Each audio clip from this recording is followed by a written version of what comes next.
మేమేమంటున్నామంటే రాజపదమైనటువంటి మార్గంలో పోవడానికి కొద్ది సమయం పడుతుండొచ్చు కావచ్చు. కానీ ఒకసారి ఎస్టాబ్లిష్ అయిన తర్వాత ఖచ్చితంగా మమ్మల్ని కొట్టేవాళ్ళు ఎవరుండరు.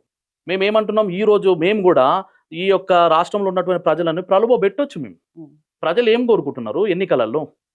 మేమీరోజు అంటున్నాం మీకు నిరుద్యోగ భృతి కాదు మేమిస్తా అంటుంది. హ్మ్.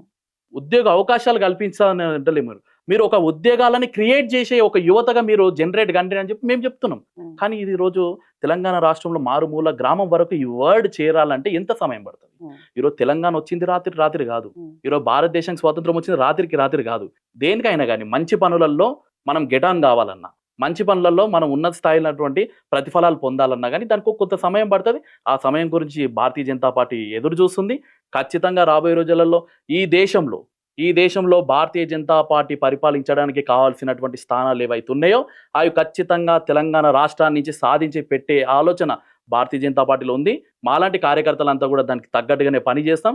ఖచ్చితంగా నరేంద్ర మోడీ గారికి కావచ్చు, భారతీయ జనతా పార్టీకి కావచ్చు, దేశ స్థాయిలో అవసరమైనటువంటి సీట్లు, స్థానాలన్నీ కూడా తెలంగాణ నుంచి రాబోతున్నాయని చెప్పేసి